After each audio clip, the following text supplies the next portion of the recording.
Praise the lord, praise the lord. प्रभु के नाम की स्तुति हो। एक और बार ग्रेस सेंट्रल की आराधना सभा में आए हुए सबको यहाँ पर स्वागत करते हैं। जल्दी से किसी से हाथ मिलाइए और कहिए कि प्रभु के भवन में आपका स्वागत है। हालेलुया, आमीन। ऐसा कोई जो पहली बार आए हमारे बीच, फर्स्ट टाइम, वेलकम। अच्छा, और कोई लंबे समय के बाद आया हो,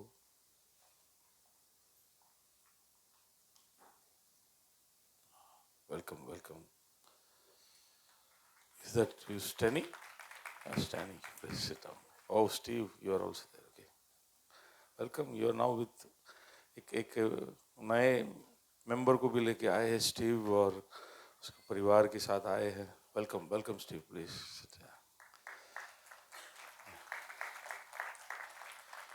And who was that behind? I can't see you. Can't see your face.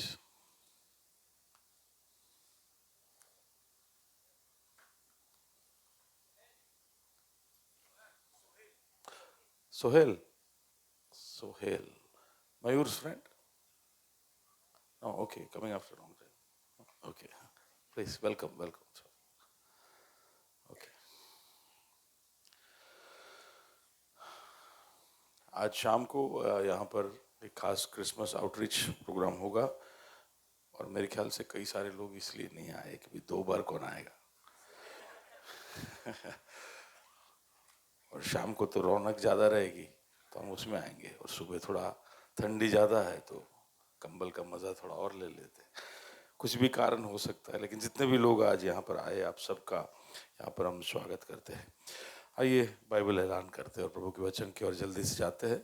और क्योंकि लौट कर आना है, कोशिश करूँगा कि जल्दी से समाप्त करूँ। ये मेरा बाइबल है, प्रभु का प्रेरित वचन है। ये जीवित है, प्रबल है, चौकेदार से काटता है, गहराई तक छेदता है, मेरी भावनाओं को परखता है, मेरे विचारों को जांचता है। ये उपदेश के लिए, समझाने के लिए, सुधारने के लिए, शिक्षा के लिए लाभदायक है। ये मेरे वार का हथियार है, मेरे बचाव का रहस्य है, मेरे पाँव के लिए दीपक है, मेरी राह के लिए उजियाला है। इसने दिखाया मैं क्या था, ये याद कराता है कि मैं क्या हूँ, ये बताता है कि मैं क्या बनूंगा। मैं इसकी ताजगी के लिए तत्पर हूँ, इसके छुटकारे के लिए बेताब हूँ, इसे सुनने के लिए तैयार। हमारा खुदावन हमेशा हमेशा महिमा पाए, फजल और इत्मीनान हम पाए।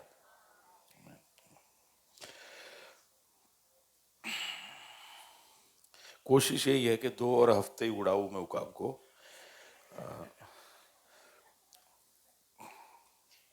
कई सारे लोग, अभी तो लोग मेरे को उकाब पे वीडियो भेज रहे हैं कि उकाब कितना अजीब व गरीब एक जानवर है कर कर।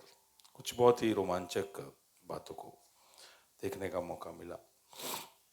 एनीवे, हम देख रहे थे कि प्रभु का वचन ऐज़िया नबी की पुस्तक के अंदर उकाब के बारे में कहकर कहता है कि परमेश्वर की इच्छा है कि हम उकाब किनाई उड़ान भरे। उकाब किनाई उड़ान भरने का अर्थ क्या है, वो पिछले 2 हफ्ते से हम थोड़ी और गहराई से देख रहे थे। पिछले हफ्ते हमने देखा कि उकाब किनाई उड़ान भरने का मतलब है कि हम हमारी जिंदगी में प्रभु के ऊपर भरोसा रख कर जीना सीखे। उसका मतलब है कि हमारी नौकरी, हमारी दौलत, हमारा धन, हमारे पहचान, हमारी पढ़ाई, हमारे रिश्तेदार, हमारे अनुभव, ये सबसे भी बढ़कर प्रभु के ऊपर हम पूरी तरह से भरोसा रखकर जिए, वो प्रभु का इच्छा है। दूसरा क्या था? We trusted him and that we allow God to interfere in our lives. प्रभु को हम ये इजाजत दे कि वो हमारी जिंदगियों में हस्तक्षेप करे। ऊंची उड़ान भरने का मतलब, प्रभु चाहता है कि हम प्रभु पर अगर भरोसा रखते हैं तो फिर प्रभु को ऐसा सब भी करने दे हमारे जीवन में जो शायद हमें अच्छा ना लगे, और उस वक्त हम धीरज रखें और प्रभु के ऊपर भरोसा जारी रखें। और तीसरा जो बात हमने देखा वो ये था कि हमारा प्रभु परमेश्वर के अलावा और कोई भी उससे ज्यादा करीब का, घनिष्ठ हमारा कोई मित्र ना हो, वो प्रभु की इच्छा है। और इसके लिए निरंतर हम कोशिश करनी चाहिए। प्रभु इसके तरफ ही हमको बढ़ाएगा, ये हमको याद रखना चाहिए, उसकी तमन्ना है हमको लेकर। हम उकाब के अलग अलग चरित्र विशेषताओं को देख रहे थे, एंड उसमें आज हम थोड़ी सी बातों को और देखकर, जो पिछले हफ्ते में चूक गया, देखकर मैं आगे बढ़ना चाहता हूँ।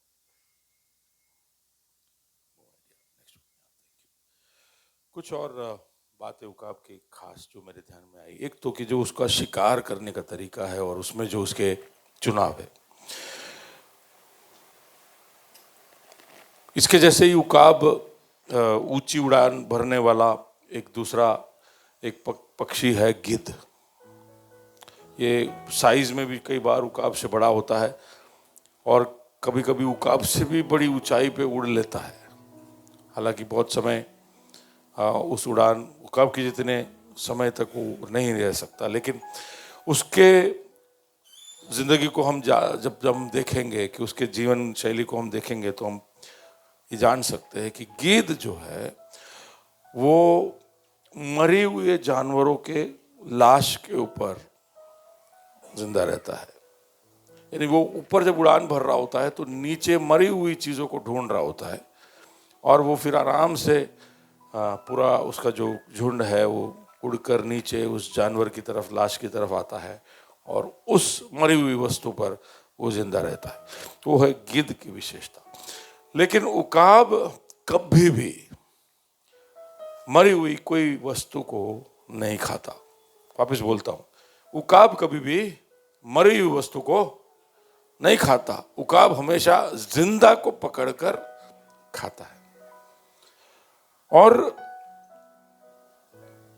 हमारे लिए वहां से प्रभु यह बताना चाहता है, देखो उसने गिद्ध, हालांकि वो बड़ा है और ऊंची उड़ान उड़ता है, उसने हमको ऐसा नहीं कहा कि तुम गिद्ध के समान भी कभी कभी उड़ लेना। उसने ऐसे कहा कि तुम उड़ोगे तो कैसे, उकाब के जैसे। और मैं चाहता हूं कि तुम्हारे अंदर उकाब का ही स्वभाव हो। उकाब की एक विशेषता वो है कि वो हमेशा ताजा खाना खाता है, फ्रेश मन्ना। प्रभु जब हमको सिखाता है प्रार्थना करने के लिए भी, तब वो कहता है कि हमें हमारी रोज की रोटी, प्रार्थना करते हैं ऐसे, है? प्रभु ने जो प्रार्थना सिखाया उसमें क्या सिखाया, गिव अस दिस डे। अगर प्रभु गुजराती होते तो हमको सिखाते आखा वरस नहीं। हाँ, तो मेरे मम्मी लोग सब जब हम सब साथ में रहते थे तो पूरे साल का जो गेहूं वो सब लेकर एक प्रोजेक्ट होता था हमारा।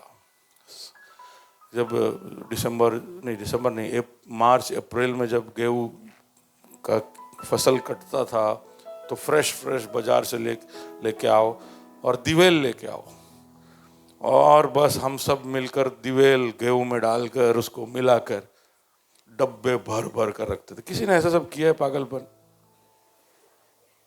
हाँ, अच्छा, कौन अभी भी करता है? छोड़ दिया अभी? क्यों छोड़ दिया? नेविल भाई हजी करो जो, केम नहीं करता यार, आओ यार, है? और वो दिवेल 3 दिन तक बांस मारता था। एक तो एकदम चिकना हाथ से निकले नहीं। बाजू वाले को, पास्टर ने ये सब किया हुआ है दिवेल डाल के और डब्बे भर कर। अरे लोग जितने, उससे ज्यादा डब्बे घर में। तो हम पूरे साल का, और कई इलाकों में आज भी शायद इस तरह से करते होंगे कि हम भोजन जो है उसको संग्रह कर रखते हैं। और इस तरह के बातें एक राष्ट्र के लेवल पे करना पड़ता है। इसलिए भारत जो है वो वेयर हाउस बनाता है, फूड कॉरपोरेशन ऑफ इंडिया ऐसे बड़े बड़े संस्थाओं को चलाता है ताकि सबको अनाज और खाने की वस्तु हमेशा मिलती रहे। लेकिन हम एक व्यक्तित्व के लेवल पे बात कर रहे, एक व्यक्ति के लेवल पे बात कर रहे, तो वहां पर परमेश्वर हमसे कहता है कि तुम तुम्हारी रोजी रोटी के लिए मांगो, रोज तुम्हें कुछ नया मिले उसके लिए मांगो, रोज तुम्हें ताजा मिले उसके लिए मांगो। और रोज नया यानी कई बार उसका मतलब है कि कल मिलेगा कि नहीं, ऐसे एक सवाल को लेकर रात को सोना।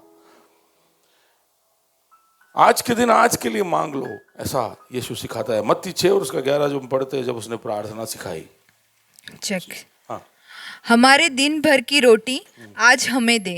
हमारे दिन भर की रोटी, यानी फिर खाली ब्रेकफास्ट नहीं मांगो, मांगो तो दिन भर की। आज के लिए जो चाहिए वो।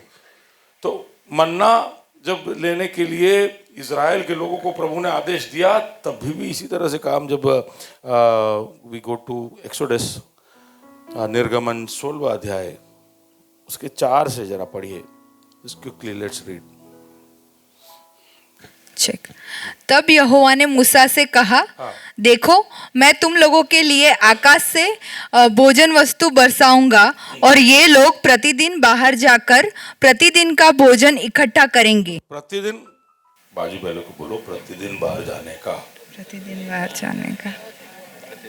सुनो सुनो, अभी कैसा हो रहा है? अभी मैंने सुना कि ट्रम्प साहब आ गए हैं, तो अभी वो लोग सोच रहे हैं कि हफ्ते में 5 दिन नहीं 4 दिन करने वाले। अरे क्या हालेलुया।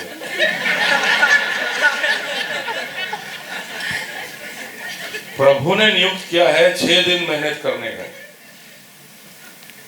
हेलो ऑफिस, सुन रहे हो? प्रभु ने क्या नियुक्त किया है? 6 दिन मेहनत करने का, 1 दिन आराम करने का। तो 5 दिन किया, अभी वो 4 करने जा रहे, और यहाँ पे लोग हालेलुया बोल रहे।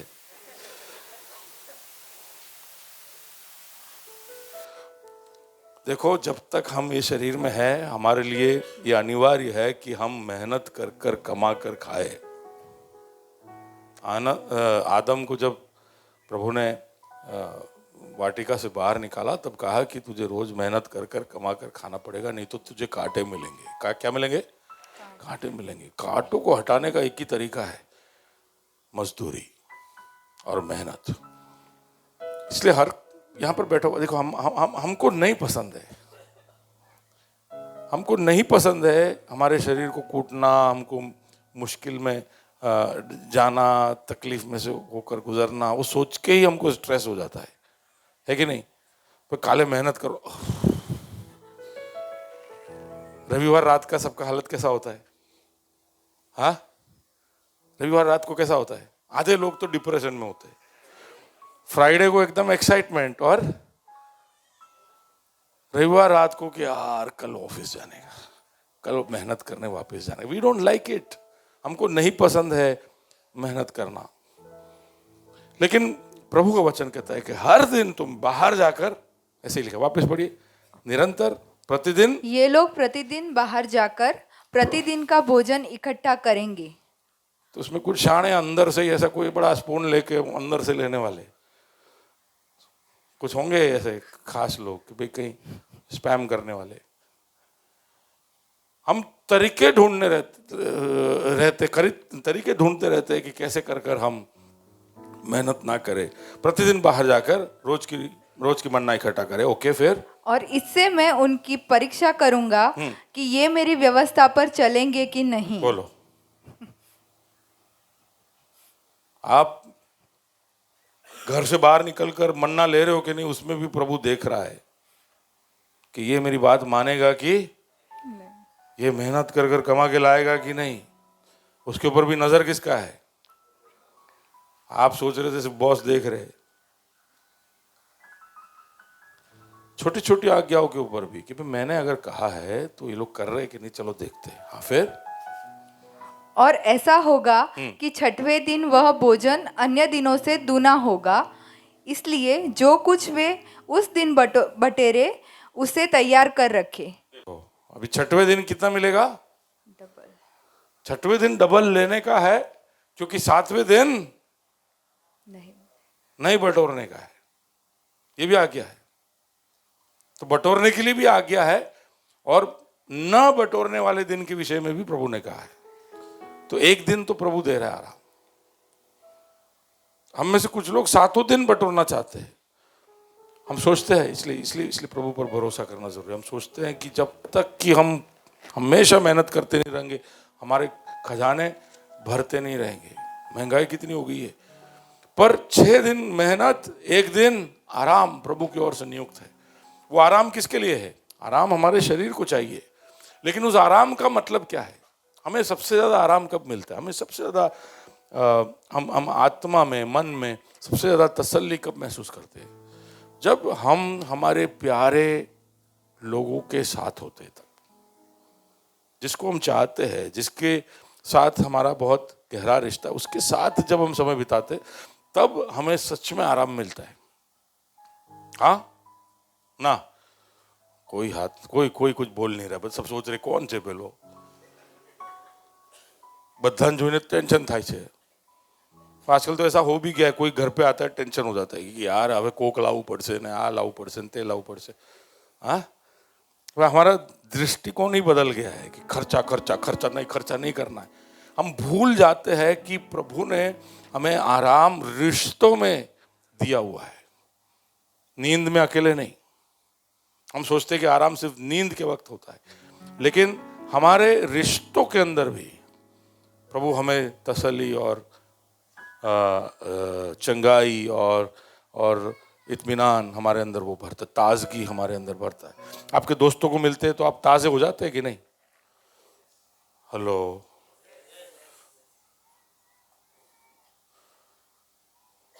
मैं थका हुआ होता हूँ कई बार, और यहाँ पर आकर आप लोगों को देख के मैं ताजा हो जाता हूँ।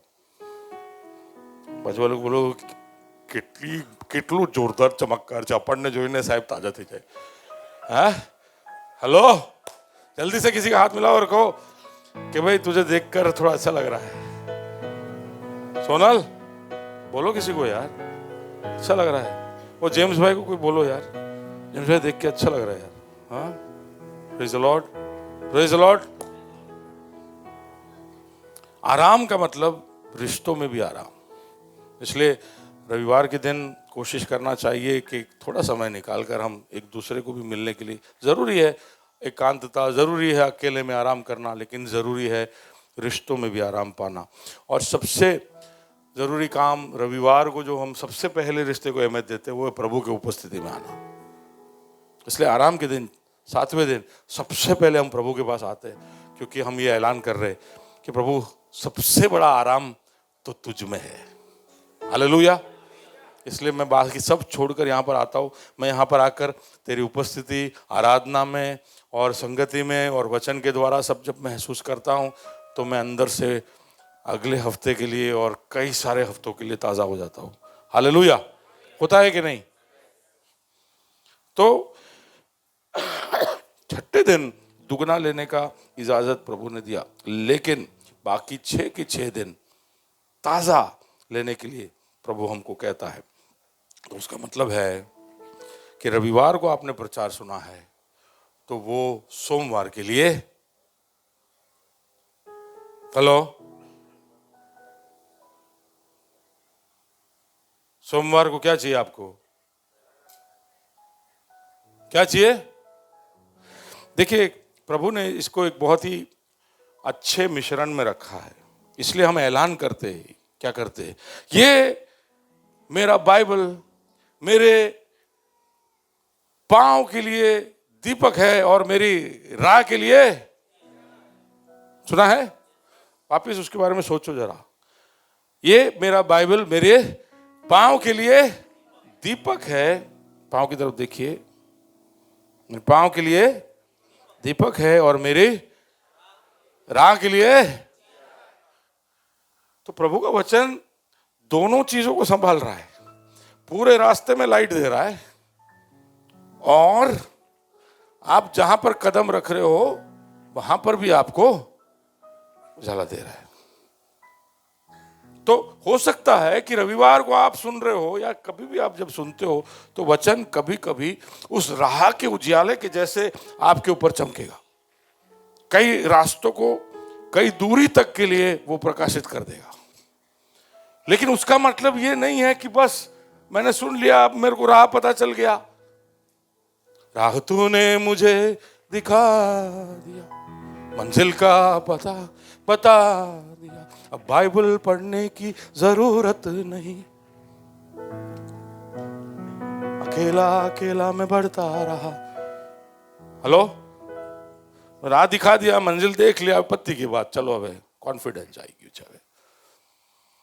पर रोज रोज क्या करना चाहिए कि रोज रोज आप निर्णय लेते हो, रोज रोज शत्रु आपके ऊपर वार करता है, रोज रोज नई नई आजमाइश आती है, रोज रोज आपको कुछ नया चाहिए। इसलिए विलापों के पुस्तक में लेमेंटेशंस 3:22 पढ़िए। हम मिट नहीं गए, हाँ। यह यहोवा की महान करुणा का फल है, क्योंकि उसकी दया अमर है। प्रति भोर वह नई होती रहती है। प्रति भोर वो नई होती रहती है। क्या? दया। प्रभु की दया और करुणा, प्रभु की दया और करुणा प्रति भोर नई होती रहती है। मन्ना ऐसा ये लोग, कुछ लोग संभाल के रखते थे। शनिवार शुक्रवार के दिन उनको कहा जाता था कि डबल ले ले, लेकिन कुछ लोग उससे पहले भी डबल रखते थे। तो क्या हो जाता पता है? हाँ, खराब हो जाता, बासी हो जाता था, कोई काम का नहीं होता था। हमारा वचन हम जो सुनते हैं वो बासी नहीं होता है, लेकिन वो हमारे लिए कई बार काम का नहीं रहता, क्योंकि हमारे उस दिन की जरूरतें अलग अलग है। प्रभु जानता है कि आज आपको क्या चाहिए, और उस दिन को जो चाहिए वो सुबह दे सकता है। इसलिए ताजा ताजा खाना, इसके लिए आप हमेशा मैथ्यू 4:4 इफ यू रीड,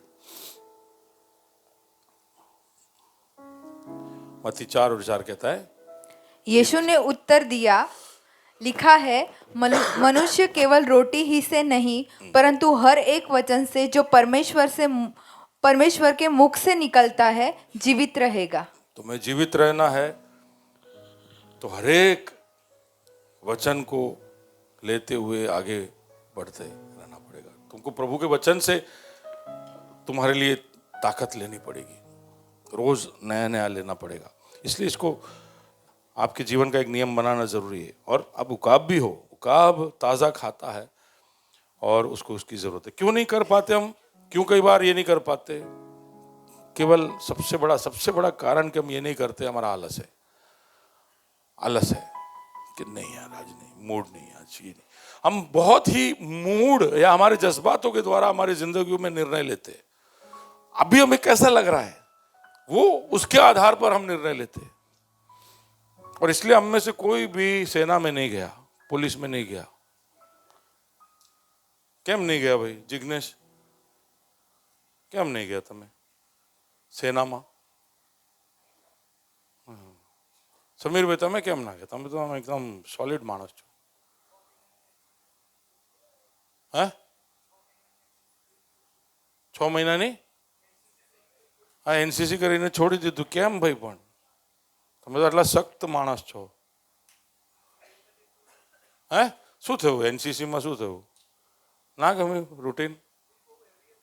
અરે બહુ હેવી બાજુવાળાને બહુ હેવી છે।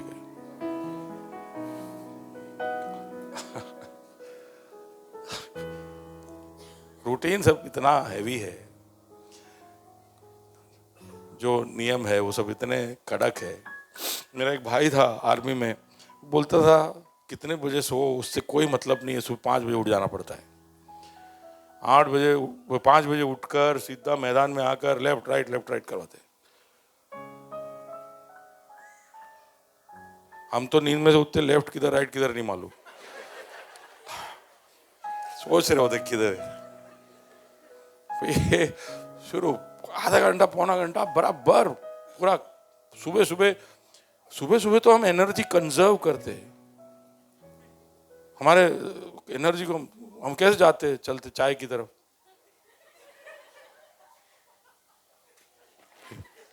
नहीं कोई है ऐसा सुबह भागता है जो है? हाँ, जो माँ बाप लेट से उठे और बच्चे को स्कूल भेजना होता है वो वो भाग रहे होते हैं, लेकिन बाकी नहीं तो हम कंजर्व कर रहे होते हैं। पर उसके बाद 6 बजे उनको टाइम देते थे कि जाके तुम्हारे जो काम है हाथ मुंह धो के नहा के आ जाओ। 7 बजे वो आएंगे तो उनको थोड़ा सा ब्रेकफास्ट मिलेगा, और सबको बोलते थे कि 65 किलो का बैग लेकर उनको पहाड़ों पे चढ़ाते थे। 65 किलो, 65 केजीज, समझ लो पूरा गेहूं का एक बोरी और उसके ऊपर थोड़ा एक्स्ट्रा सब डाल के बोले अब जाओ। मेहनत था। हम में से कई लोगों के पास 65 छोड़ो 15 लेने की भी कैपेसिटी नहीं है, और वही एक कारण है कई बार कि हम बहुत साधारण चीजें भी नहीं कर पाते। आलस। दूसरा कि हम खुद मेहनत कर कर सब करना नहीं चाहते, हम चाहते कि कोई और हमारे लिए कर दे। ये काम की तरफ हमारा जो नफरत है उसकी वजह से थक के घर आता हूं तो हो जाता है मेरे से। और कई बार क्योंकि मैं घर का सबसे बड़ा हूँ, भाई भी बड़ा था, अभी मैं पापा भी हूँ, सब हूँ, तो मैं एकदम स्पॉइल्ड हूँ। मैं ऐसे आके बस घर पे ऐसे बैठ जाता हूँ, हाथ तो ऐसे पे लगे, पानी खाना है। कौन है ऐसे इधर?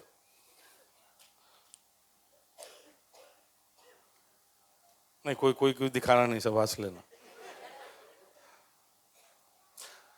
तो हम डिपेंडेंट है दूसरों पे, कोई हमारे लिए कुछ कर देवे घर में। कोई कल मेरे को मिलने आया था तो बोल रहे थे कि यार मेरा बीच वाला बेटा है, वो बड़े से भी काम करवाता था और छोटे से भी काम करवाता था। मैं बोला मैं तो उल्टा सुना है कि बीच में जो होता है वो फंस जाता है।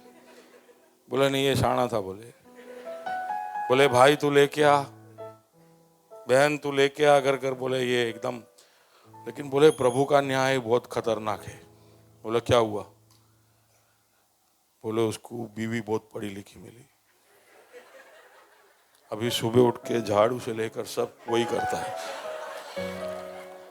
जवानों पता नहीं कि प्रभु कैसे बैलेंस करेगा, लेकिन आलसी मत बनो, दूसरों पर निर्भर मत रहो। रोज ताजा ना ढूंढने के पीछे का एक और कारण है कि हम डिस्ट्रैक्टेड, क्या बोलेंगे हिंदी में उसको, विचलित हो जाते हैं। डिस्ट्रैक्ट, हमारा ध्यान संसार की तरफ, दूसरी चीजों की तरफ, हमारे प्राथमिकताएं बदल जाती है, हमें दूसरी चीजें आकर्षित करने लगती है। तो इसके लिए भी हम प्रभु के वचन की ओर ध्यान नहीं दे पाते। और फिर जब हमें हार का सामना, सफलता का सामना, हमें दुर्बलता का सामना करना पड़ता है, तो फिर हम थक जाते हैं और फिर हम ताज़ा नहीं ढूंढते, जो है जो मिला उससे काम चलाते। तो उसका मतलब क्या हुआ पता है? उसका मतलब ये हुआ कि इंटरनेट पे आप जो भी देखते हो ताज़ा खाना नहीं है। हेलो,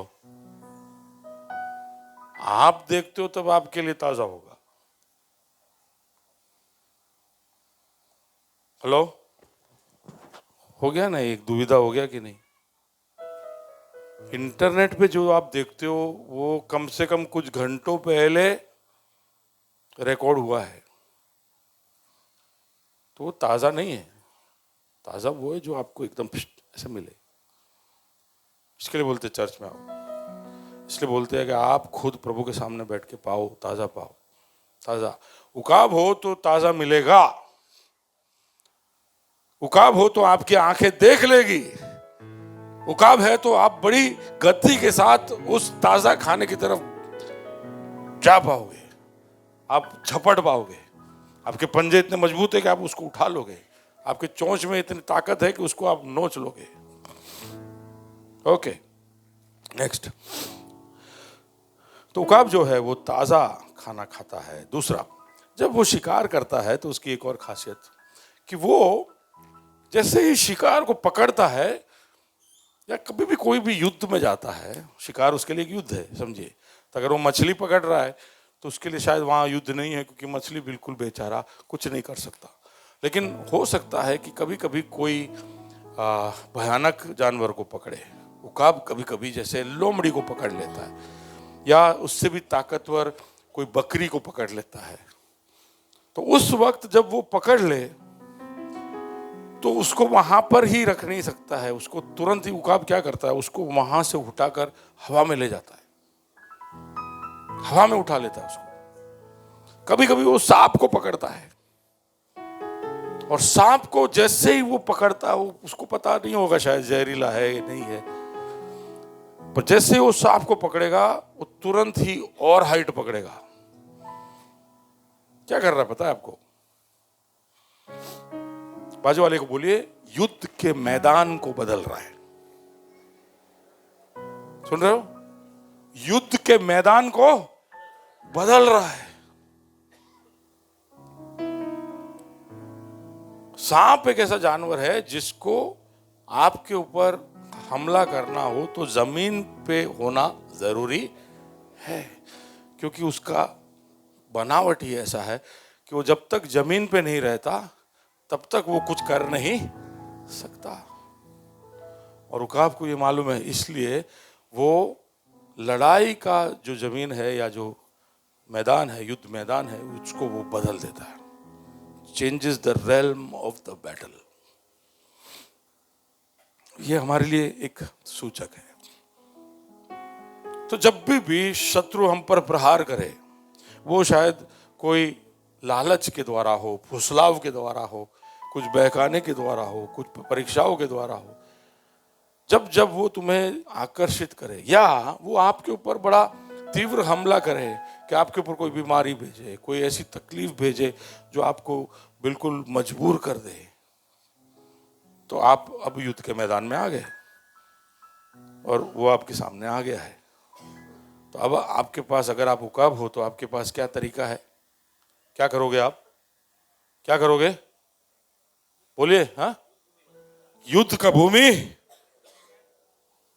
आप अगर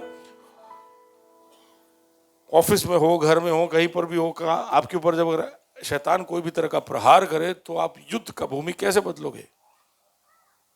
कैसे बदलोगे? उस विषय को प्रार्थना में ले जाके, क्योंकि प्रार्थना में जब आप ले जाते हो तो आपने युद्ध यहां पर नहीं, आपने आपके शरीर के बल या बुद्धि से इस युद्ध को जीतने के लिए जो भी सोचा होगा उसको त्याग दिया है। अभी बोले ना सामर्थ से, ना शक्ति से, तेरी आत्मा के द्वारा, ना तो बल से ना तो शक्ति से, तेरी आत्मा के द्वारा मैं युद्ध जीतने जा रहा हूं। मैं मेरी बुद्धि, मेरा अनुभव, इसके ऊपर निर्भर नहीं रहूंगा। अब मैं प्रार्थना करने जा रहा हूं, क्योंकि मुझे लगता है कि यहां पर युद्ध की भूमि बदल जाए तो मेरे लिए जीत के रास्ते और आसान हो जाते। सुन रहे हो? तो जब आपके ऊपर कोई भी शत्रु का प्रहार हो तो तुरंत प्रार्थना का निर्णय लेना क्यों जरूरी है? शत्रु आप पे अटैक कर रहा है, आपने सांप को पकड़ लिया, पास्टर साहब प्रार्थना कर, जो तकलीफ मत हो। और आप सोच के देखिए वो सीन, आपने सांप को पकड़ा है, पास्टर बाइबल पढ़ रहे, आपको सांप को लेके उड़ने का है, आप बोलते प्रार्थना कर जो, बद्धा प्रेयर टीम वाला बद्धा मारा प्रार्थना कर जो, और आप राह देख रहे हो। सांप राह देखेगा? हेलो? तो बाजू वाले को बोलो कि मसीही जीवन में आउटसोर्सिंग नहीं चलता है, खासकर प्रार्थना में। तो इसलिए याकूब 4 है, याकूब 4 में लिखा है ना, he who is in trouble let him pray. Jacob chapter 4, James chapter 4 है ना, he who is in trouble let him pray।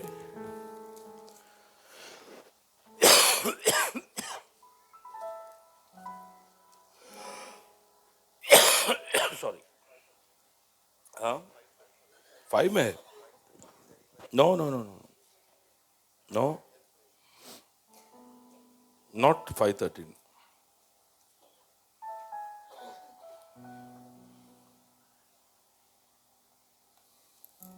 Or it is James chapter 1, I think. Okay, search for it, please. He who is in trouble, let him pray. Huh? 5:13.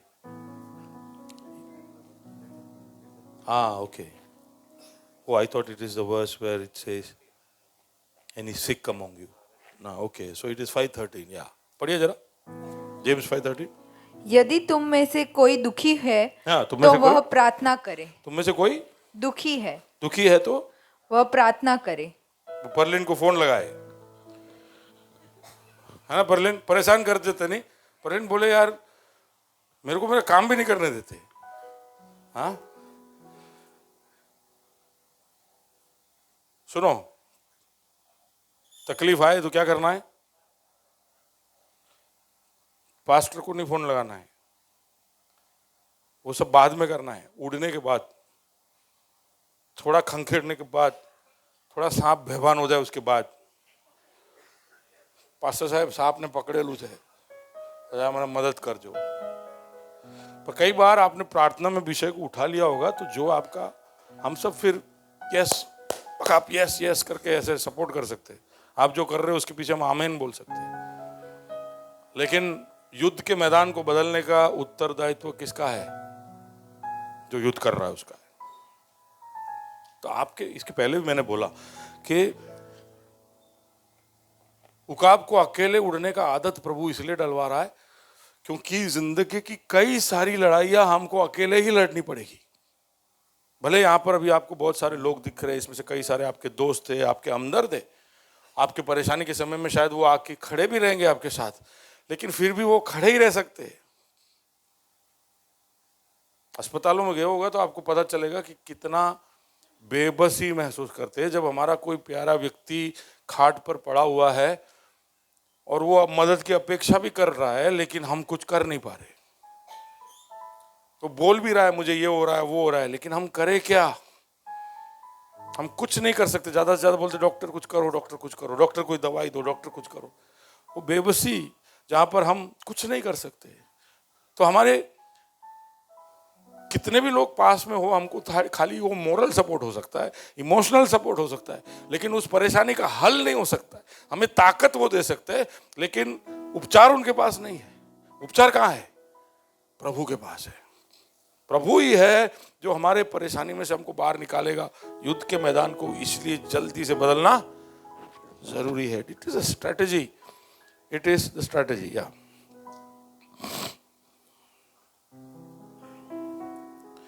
रोमी 16 और उसका 20. I want you to read that. Romans 16:20. हम लोग गाना गाते थे. Romans 19 says, be excellent in what is good, be innocent of evil. Okay? Can we read that? 16:19 से पढ़िए.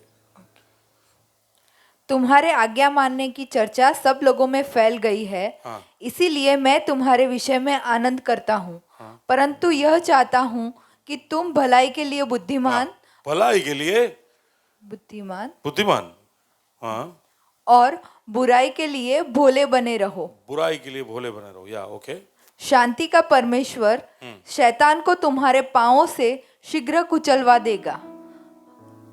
शांति का परमेश्वर शैतान को शीघ्र तुम्हारे पांव से शीघ्र वापस पढ़िए.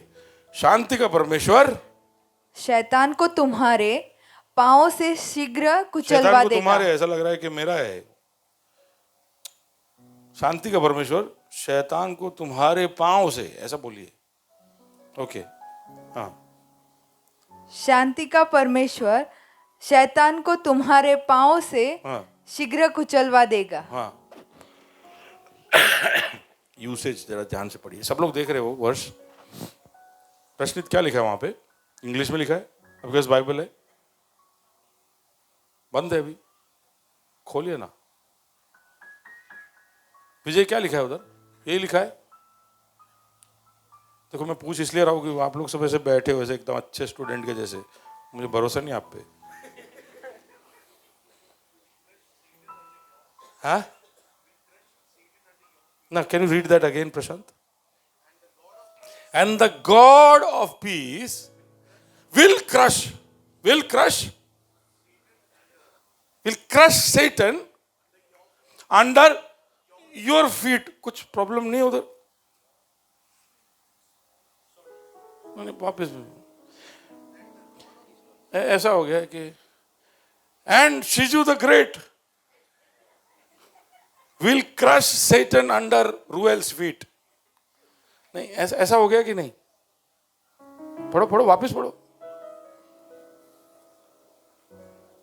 God will crush Satan under God's feet होना चाहिए, नहीं? God will crush Satan under God's feet, पर लिखा गया God will crush Satan under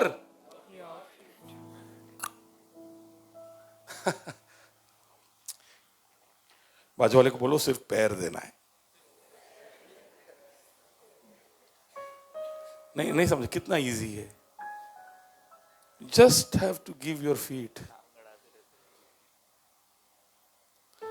देखो प्रभु हमारा दिल, हमारी आंख, हमारे हाथ, हमारा मन, हमारे जुबान, हमारा पैर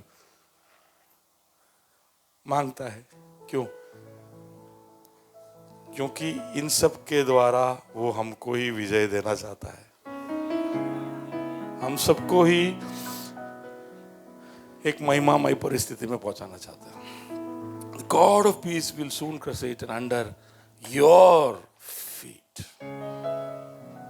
अंडरस्टैंड दैट। इसलिए वो कोलैबोरेशन, वो सहयोग होने के लिए तुरंत ही विषय को प्रार्थना की तरफ ले जाना चाहिए, प्रभु के पास ले जाना चाहिए और वहां खड़े हो जाना चाहिए। तो प्रभु तुम्हारे पांव को लेगा और शैतान के सर को कुछ लेगा। क्योंकि आपके तो ऐसे कई सारे लोग ऐसा सब करते हैं, डर लगता है मेरे को सब देखता हूं। तो ऐसे कलीसिया में ऐसा किया वो लोग ने, पूरे स्टेज पे बलून रख दिया, बलून में ऐसे शैतान का सिंगड़ा सब लगा के, Roman 16:20 says God of peace will soon crush Satan under your।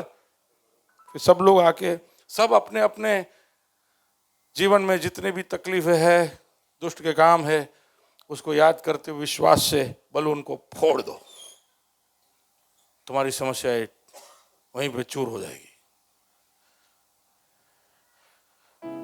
Hello hello, सुन रहे हो? देखो शैतान पर बहुत अधिकार प्रभु ने हमको दिया है,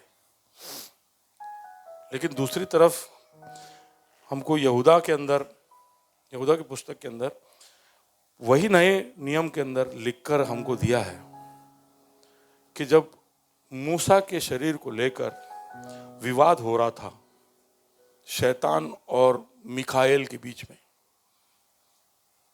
देखिए बहुत बड़े बड़े दो व्यक्तित्व है।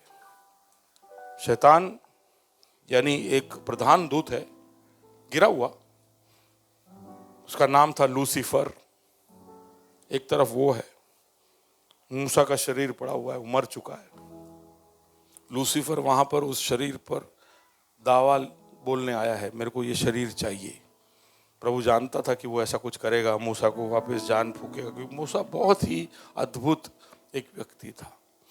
लूसीफर उसका शरीर मांगने आता है, उसके मर्म हमको मालूम नहीं है, लेकिन बाइबल कहता है ऐसा हुआ।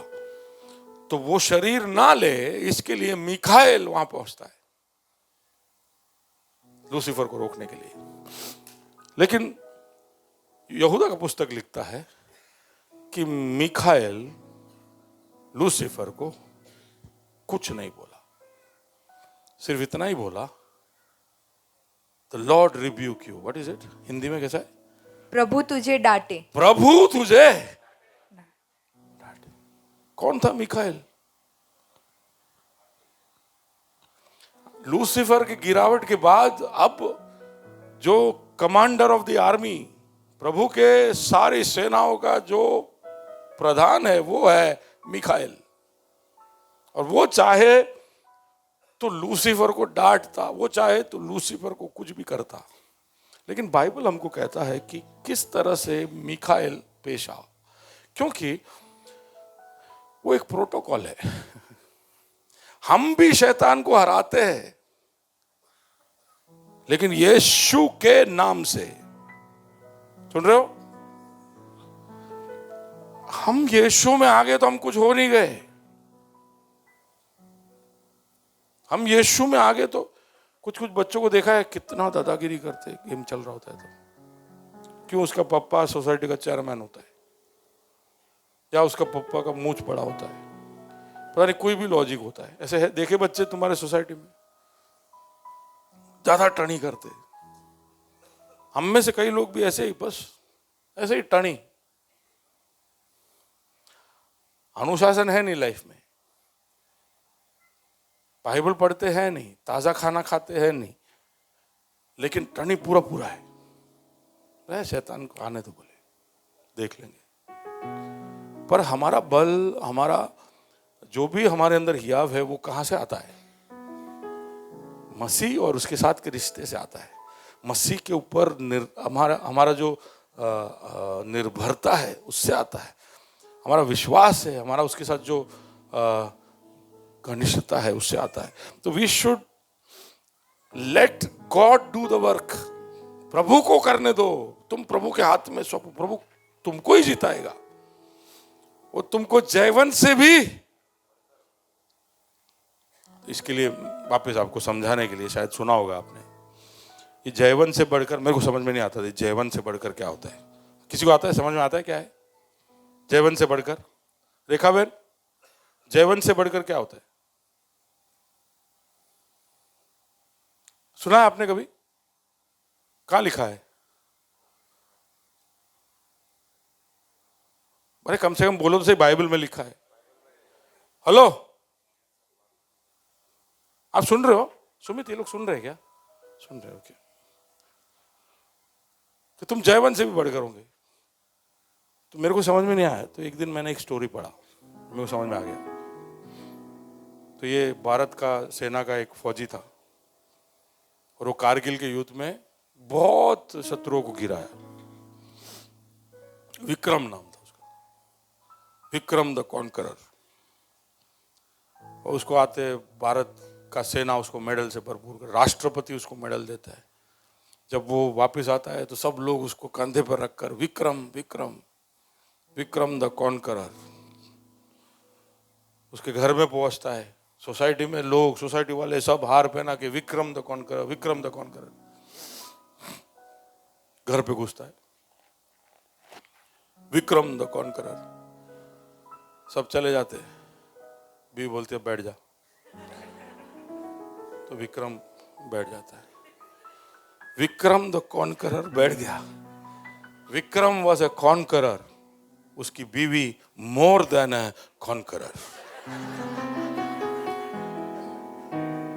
नहीं समझे? तो अब अगली बार आप जब सोचो कि मैं जयवंत से बढ़कर हूं, तो याद रखना मैं प्रभु का दुल्हन हूं, इसलिए मैं जयवंत से। युद्ध वो जीत कर आया है, लेकिन उसका लाभ मुझे मिल गया है। हालेलुया। और इसलिए जब विषय कुछ भी आए तो उसके पास तुरंत ही लेकर जाओ। ये स्ट्रेटेजी है, ये दुर्बलता नहीं है। कोई भी विषय आए तो प्रार्थना में जाना, ये हमारा वीकनेस नहीं है। हम ऐसे सोचते हैं कि प्रार्थना में जाना कमजोरी है। प्रार्थना में जाना बुज़दिलों का काम है। ये मसीह लोगों को देख लो, कुछ भी हो जाए प्रार्थना प्रार्थना प्रार्थना प्रार्थना करके काम नहीं करता। पर वो हमारे कमजोरी नहीं है, वो हमारा स्ट्रेटेजी है। हम तुरंत उसको, जिसके पास हल है उसके पास लेकर जाते हैं, ताकि वो हमारे पैरों को लेकर शैतान को कुचले।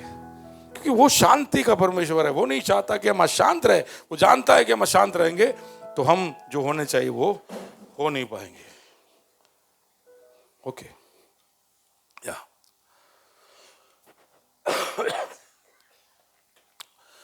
उकाब बड़ा धीरज वाला पक्षी है, इसके ऊपर हम देख चुके हैं कि उसका धीरज, क्योंकि वो उड़ान भरने के लिए भी बड़ा राह देखता है, हवा आए तब तक वो राह देखता है, हमने देखा ये। लेकिन कभी कभी शिकार करने के लिए भी वो राह देखता है, पेड़ के ऊपर बैठा रहेगा। अगर कोई जानवर को पकड़ने गया और जानवर छुप गया तो फिर जानवर जब तक उसके बिल से बाहर ना निकले तब तक उकाब आराम से वहां राह देख कर बैठा रहेगा। वो राह देखेगा कि कब उसके ऊपर वार करे। तो उकाब के अंदर बहुत धीरज है, हमारे अंदर भी धीरज होना चाहिए। 3 चीजें हमने देखी अभी तक। वन इज कि उकाब ताजा खाता है, दूसरा उकाब युद्ध के मैदान को, तीसरा उकाब धीरज दिखाता है। धीरज उसको जो चाहिए उसके लिए वो धीरज रखता है। उसको मालूम है कि उसको चाहिए, उसको पता है कि वो कहां से आ रहा है, लेकिन वो उसके लिए कोई उतावल नहीं करता, वहां पर राह देखता है, वो धीरज रखता है। एक चीज है जो कई बार हमारे अंदर है नहीं। सॉरी, फिलिपियों की पत्री 1 और फिलिपियों की पत्री 1 और उसका 6 जरा पढ़े।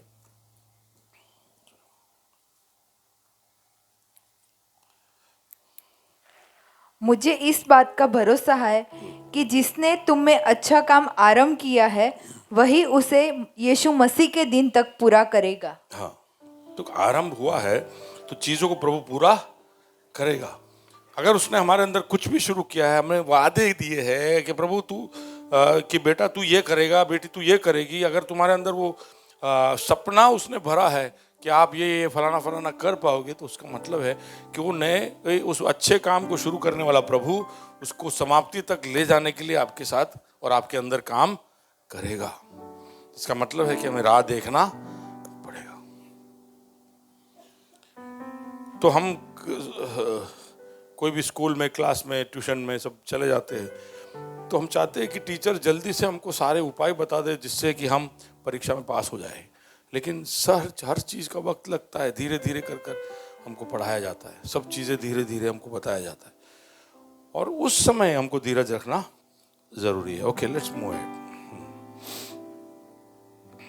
ओके, उसका जो आवाज़ है ये बोलकर हम अगले पॉइंट की ओर जाएंगे।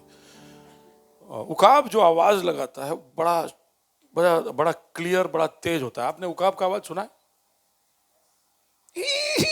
घोड़े जैसा आवाज आता है उसका, सुना है? लेकिन बहुत आवाज नहीं करता है। आपने कौन से पक्षी की आवाज ज्यादा सुना है? हैं? वापिस बोलिए, कौन से पक्षी की आवाज ज्यादा सुना है? मेरे को सुना ही नहीं दिया। सच में कौवे का ज्यादा सुना है? कबूतर? हाँ, और हैं? मोर? डाबर? हैं? काबर? वो क्या होता है? कौवे का वैरायटी? मैना? अच्छा, मैना कहाँ है? अभी तो देखा नहीं मैं मैना को। तू तोता, मैं मैना, ऐसा सब मैंने सुना है, लेकिन अने अलग होता है, लेकिन किधर है? अरे हम तो जब छोटे थे तो हम मैना देखते थे, चकली देखते थे, सब दिखता। अभी तो हमको कुछ नहीं दिखता है। हाँ, जैसे बाहर जाओ, ऐसे जंगल वंगल में, सुगड़ बुगड़ में, तो आपको चकली का आवाज सुनाई देगा। लेकिन शहर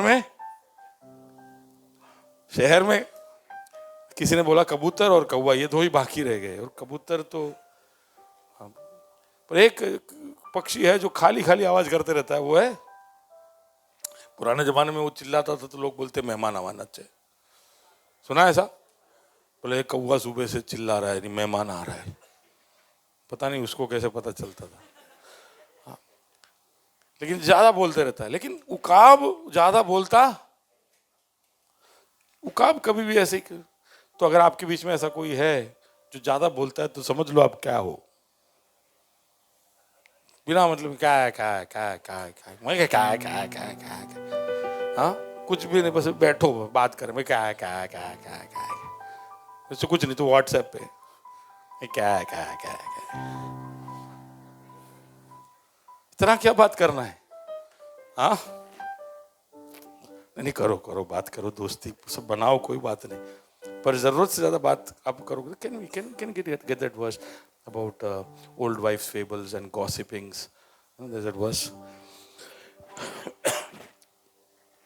पर उकाब कब आवाज करता है? उकाब सिर्फ जब जरूरत का वक्त, जो जरूरत का वक्त हो तब ही वो अपनी आवाज को निकालता है। उसमें तीन चीजें जो, एक तो जब वो अपने छोटे, अपने बछड़े को, बच्चे क्या बोले उसको, छोटे उकाब को ढूंढ रहा हो, या उसको तसल्ली दे रहा हो कि वो आसपास में है, या जब उसको उड़ना सिखाता है तो उसको तसल्ली मिले, उसके बच्चे को तसल्ली मिले, इसलिए वो कभी कभी आवाज देता है कि मैं हूं इधर आसपास में, मैं आ रही हूं, या मैं आसपास में हूं। दूसरा, जब उसको उसके साथी को बुलाना होता है तब वो आवाज करता है।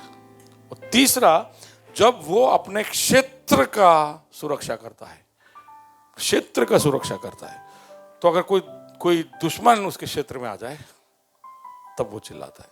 अभी बोलता हूं, एक तो कि अपने, उसके ऊपर जो निर्भर है, उसका जो साथी है, और उसका जो क्षेत्र है, ये तीन पर कभी भी कोई भी तरह का वार हो या वहां पर उसको बोलने की जरूरत हो, तब वो बोलेगा, तब वो बोलेगा।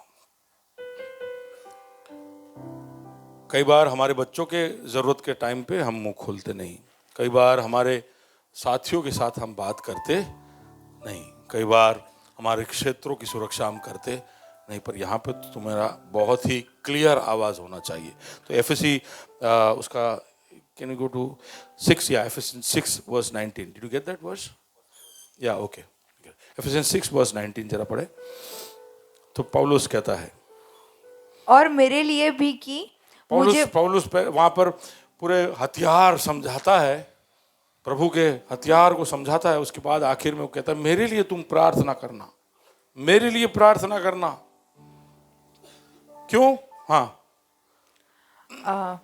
मेरे लिए भी कि मुझे बोलने के समय, मुझे बोलने के समय ऐसा प्रबल वचन दिया जाए, ऐसा प्रबल वचन दिया जाए कि मैं साहस के साथ सुसमाचार का भेद बता सकूं, सुसमाचार के भेद को बता सकूं। इसके लिए तुम प्रार्थना करना कि मैं जब सुसमाचार सुनाऊं तो वो बड़ा स्पष्ट होना चाहिए, और उसमें बताते वक्त मेरे अंदर कोई भी साहस की कमी नहीं होनी चाहिए।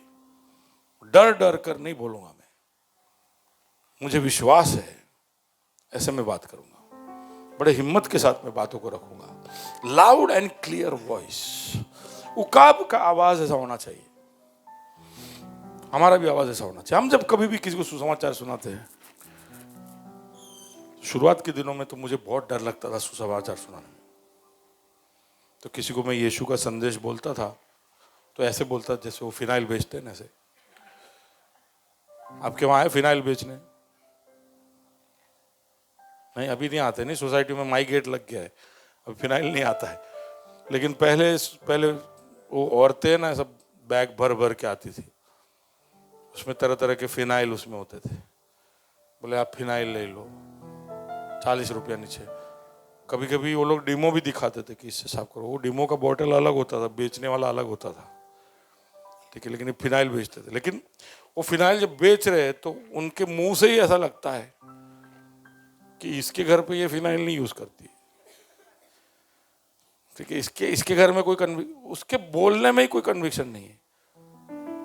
वो ऐसे जैसे कि भीख मांग रही हो, ऐसे जैसे कि प्लीज ले लो, नहीं तो ये फिनाइल तुम ले लो, नहीं तो मेरे बच्चे भूखे रह जाएंगे, ऐसे वो बेच रहे। उसको फिनाइल में कोई भी तरह का विश्वास या भरोसा नहीं, उसके ऊपर एक उत्तरदायित्व है। वो फिनाइल बेचने से कुछ मिल सकता है, वही हम भी कई बार सुसमाचार ऐसे सुनाते, यीशु के बारे में बता रहे होते, डर डर के, डर तमें पापी छो, तमें पापी छो। अंदर का आदमी ऐसा उछल रहा होता है, बाहर तो आप बड़े कंपोज्ड होते हो, आपके अंदर सब उछल रहा होता है, कह रहे कहूँ कि नहीं कहूँ, पे इस तरह तुम जियोगे तो नरक में चले जाओगे। नहीं, वो तो नहीं बोलना, छोड़ो, अवॉइड दैट। हम यीशु के बारे में फिर हम बोलेंगे कि उसको कुछ खराब ना लगे, इसके लिए हम उसको बोलेंगे कि यीशु के पीछे आओ, तुम्हें चंगाई दे देगा, तुम्हें ब्लेसिंग्स देगा, तुम्हारे जीवन में रास्ते बंद है सब खुल जाएंगे, सब अच्छा अच्छा बताओ। उसको ऐसा नहीं बताने का कि यीशु के पीछे आओगे तो तकलीफें आएगी, परेशानी आएगी, आजमाइशें होगी, ये सब मत बताओ। We are very afraid of the gospel. We are very apologetic about the gospel. We are almost embarrassed about the gospel. Gospel सुनाते वक्त हमको शर्म आता है। पर अगर हम उकाब है तो हम हमारा टेरिटरी प्रोटेक्ट करेंगे। अगर हम उकाब है तो जब भी हम आवाज निकालेंगे तो उस इलाके के सारे पक्षियों को पता चल जाएगा कौन आया है। सुन रहे हो? सुन रहे हो? तुम्हारे आवाज में थोड़ा और बुलंदी लेकर आने के लिए प्रार्थना करो। तो हम लोग अभी 2 दिन पहले शुक्रवार को हम मीटिंग कर रहे थे, निखिल के दोस्त लोग सब आए थे।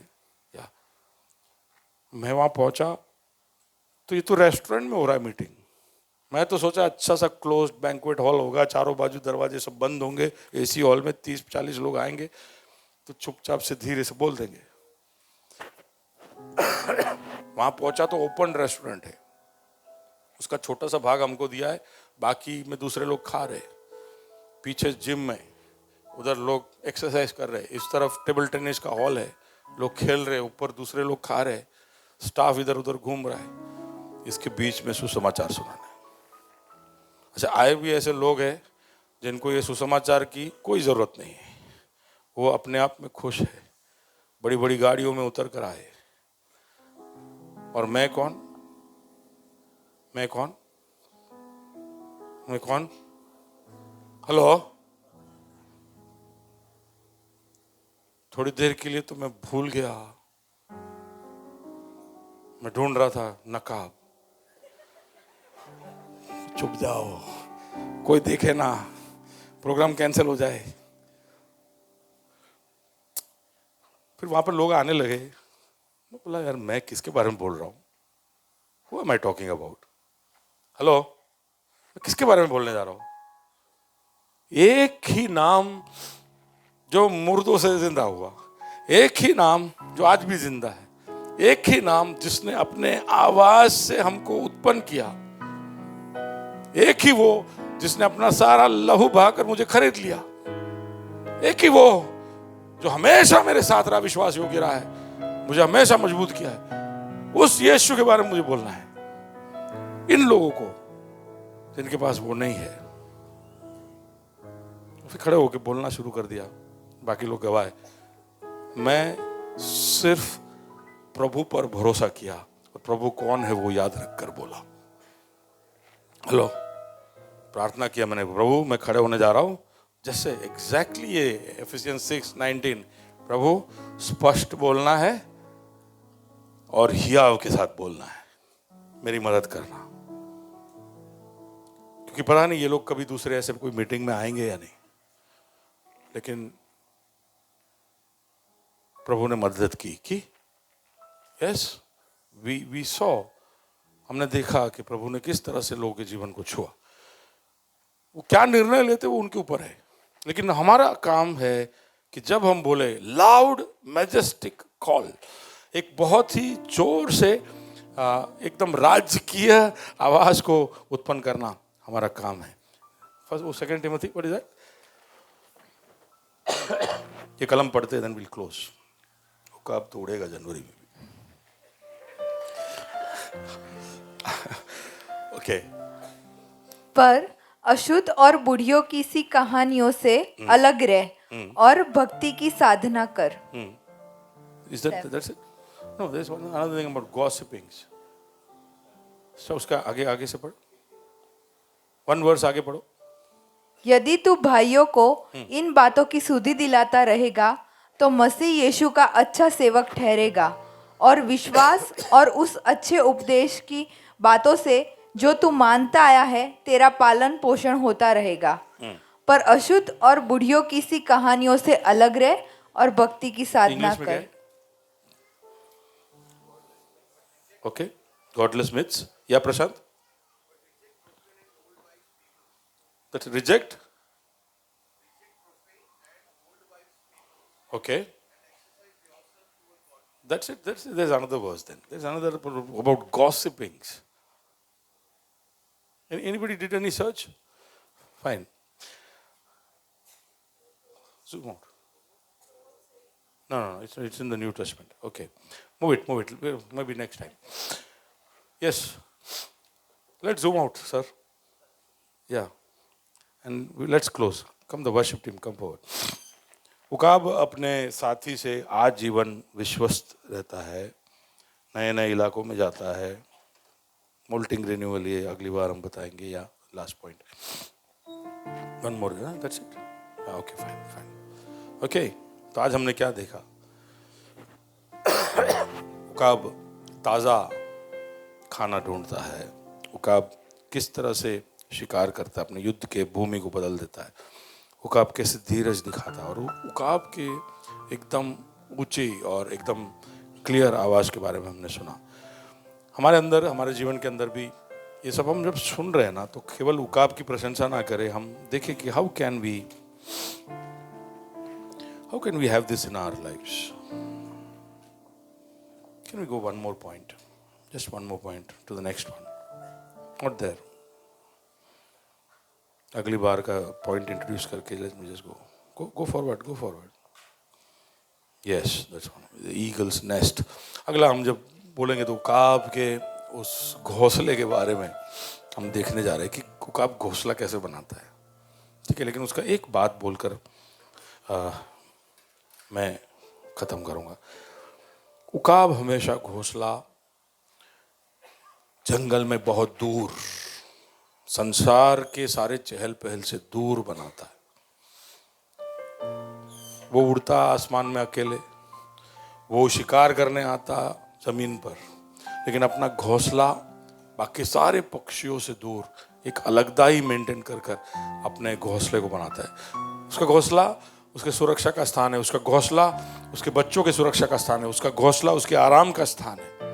आप कहाँ पर आराम प्राप्त करते हो, आप कहाँ पर सुरक्षित महसूस करते हो, उस जगह के विषय में बता रहा हूँ कि वहाँ पर के लिए प्रभु का वचन ऐसा कहता है कि तुम उकाब के नाई बनो. में ये भी शामिल है कि हमारे सुरक्षा और आराम का जो स्थान है वो संसार के साथ घुला मिला नहीं होना चाहिए. Our resting places should not mix up with the world. इसके ऊपर मैं कलम और भी बताऊंगा. But there is a separation we have to maintain. एक अलगदाई संसार के रीति रिवाजों से, संसार के तरीकों से हमें एक अलगदाई बताना जरूरी है. तो इसलिए कई बार हमको और संसार के लोगों को साथ में देखो तो पता नहीं चलता कि कौन प्रभु का है और कौन संसार का है. बाहरी रूप से पता ना चले कोई बात नहीं, लेकिन तुम्हारे निर्णयों से पता चल जाना चाहिए. आप हो मेरे साथ? Hello. By your decisions the world should know that you are an eagle. Clear दिख जाना चाहिए कि उसके चुनाव और मेरे चुनाव में फर्क है. कई बार ये हमारे लिए बहुत मुश्किल हो जाता है, क्योंकि संसार को चुनाव करता है तो उसके विरुद्ध में जाकर कोई चुनाव करना हमारे लिए बहुत मुश्किल है. पीयर प्रेशर, संसार का दबाव, मजाक हमारा उड़ाया जाएगा, अकेला किया जाएगा, हम पर हर तरह का तनाव संसार डालेगा. उस समय में अलगदाई रखना कई बार मुश्किल हो जाता है. That's the biggest challenge for us to show separation. तो कई लोग क्या करते, सेपरेशन दिखाने के लिए सफेद कपड़े पहन के घूमते. वो नहीं अलगदाई. कुछ लोग बोलते कि हम आभूषण नहीं करते, हम नहीं पहनते गहने, अलगदाई दिखाने के लिए. भाई संसार गहने पहनते तो हम नहीं पहनते, बोले वो अलगदाई है. उसके लॉजिक भी, उसके 4-5 वर्स भी बाइबल में से ला के देंगे आपको कि बोले हम अलगदाई ऐसे दिखाते हैं. वो आपकी मर्जी है. हम ग्रेस से ऐसा कुछ नहीं बोलते कि आप किस रंग के कपड़े पहनो या आप किस तरह के आभूषण लगाओ या ना लगाओ, क्योंकि बाहरी अलगदाई से भी ज्यादा महत्वपूर्ण है कि आप आपके व्यक्तित्व में अलगदाई दिखाए, आपके निर्णयों में दिखाए, आपके स्टैंड में, आपके कन्विक्शन में. सत्य के लिए खड़ा होने के लिए प्रभु आपके आवाज को बुलंद करे. जो सही है उसके लिए खड़े रहने के लिए प्रभु आपको ताकत दे. प्रभु का आत्मा आपके साथ रहे. Okay, that's it. Then we will look at it next time. आइए आंखें बंद करें, प्रभु के सम्मुख जाए.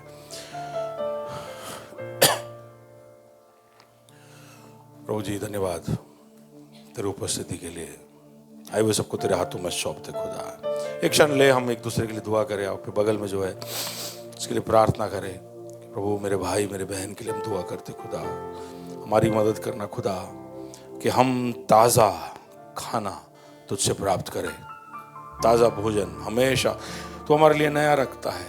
हर भोर के समय सूरज उगा भी नहीं है उससे पहले तेरी दया हमारे घरों के बाहर, हमारे जिंदगियों के बाहर लाइन लगाकर खड़ी है। कई बार हम ढूंढने नहीं जाते, हम उसे उठाते नहीं, और उस दिन के लिए जो हमें दया चाहिए थी उसको हम कभी कभी खो देते हैं। उसी तरह तू हमारे लिए नया भोजन, तेरे वचन में हर रोज तू हमारे लिए कुछ नया रखता है।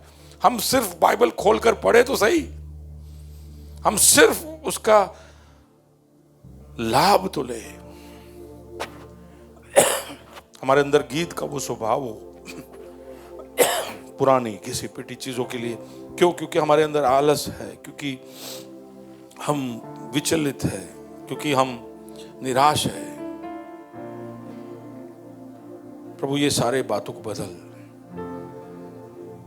जब कोई परेशानी आए तो हमारे युद्ध के मैदान को हम बदल पाए। मदद करना खुदा। Yes Lord, thank you Jesus, thank you Jesus, thank you Lord, thank you Lord, thank you Lord. प्रार्थना करें खुदावंत आज शाम की मीटिंग के लिए खुदावंत, यहाँ पर तू लोगों को लेकर आएगा, सब विश्वास करते हैं। बड़े स्पष्ट और हियाव के साथ यहाँ पर तेरे वचन की घोषणा हम कर पाए खुदावंत। यहाँ पर होने वाले हर प्रोग्राम के द्वारा खुदावंत तेरे सुसमाचार की घोषणा हो पाए। जो भी डांस, जो भी नाटक हो रहे, जो भी प्रोग्राम्स हो रहे, जो संदेश दिया जा रहा है, यहाँ पर हम सब खड़े होकर मिलकर खुदावंत तेरे प्यार को दर्शाने वाले हैं। तूने हमारे लिए जो किया है उसके ऐलान हम करने वाले हैं। तो बिना कोई हिचक के, बिना कोई शर्म के, बिना कोई संकोच के, हम एक उकाब के ना ही हम एक ऊंची आवाज यहाँ पर उठा पाए, इसके लिए तो हमारी मदद करना।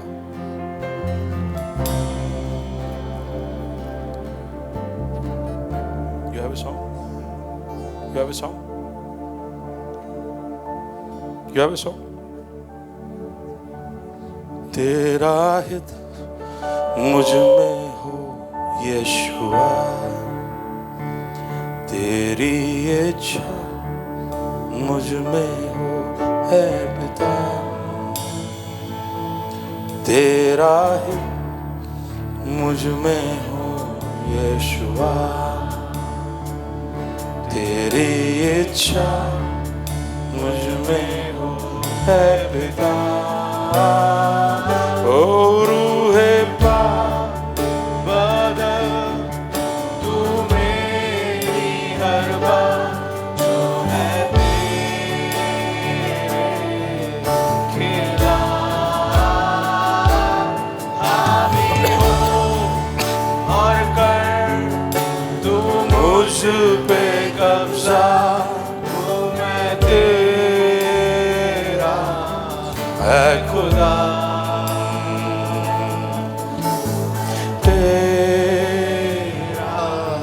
है खुदा अब और सदा।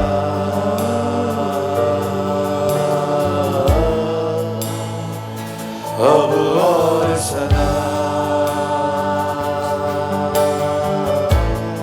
मैं जानता हूँ तेरी मर्जी, तेरी मर्जी मेरे लिए हानि और नाश की नहीं।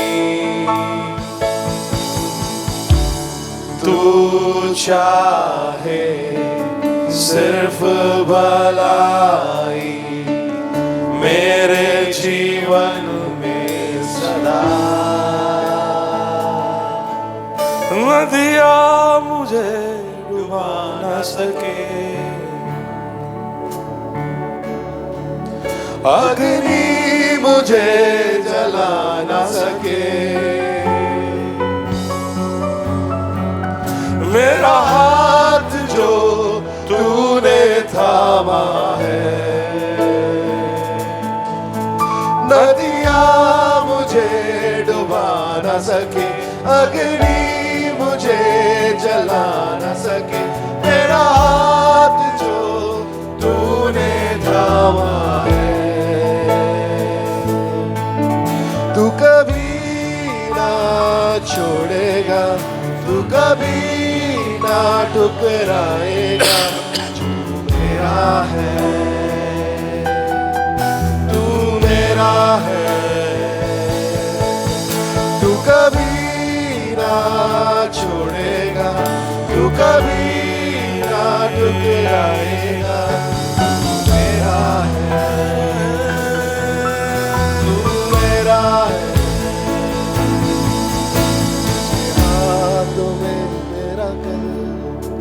जिसके हाथ में मेरा और आने वाला कल वो मेरा है, जिसके हाथों में मेरा कल, जिसके हाथ में मेरा और आने वाला कल वो मेरा है, तू कभी ना छोड़ेगा, तू कभी ना ठुकराएगा, तू मेरा है, तू मेरा है, तू कभी ना छोड़ेगा, तू कभी ना ठुकराएगा, तू मेरा है, तू मेरा है। प्रभु जी तेरे सामर्थ को, तेरे ताकत को, तेरे उपस्थिति को इनके जीवनों के ऊपर बोलता हूं खुदा, हमेशा ये याद रखते हुए कि वो कौन है जिन्होंने उनको बुलाया है, कौन है जिसने उनको प्रभु जी स्थापित किया है, कौन है जो उनके आगे आगे चल रहा है, कौन है जो एक अनंत आशा का राह तैयार कर कर हमारे आगे निकल चुका है। प्रभु जी वो याद रखते हुए बड़े हिम्मत या आत्मविश्वास के साथ आगे बढ़ने के लिए तुझसे अगुवाई प्राप्त करते हुए प्रभु जी मुंह लटकाते नहीं पर आनंद मनाते हुए हर दिन वो आगे बढ़ाते जाए, जय के उत्सव में आगे बढ़ते जाए, जयवन से भी बढ़कर है वो अनुभव अपने जीवन में अनुभव करते जाए। तूने हमें अधिकार दिया है कि सांपों को और बिच्छुओं को हमारे पैरों के तले हम कुचल देंगे।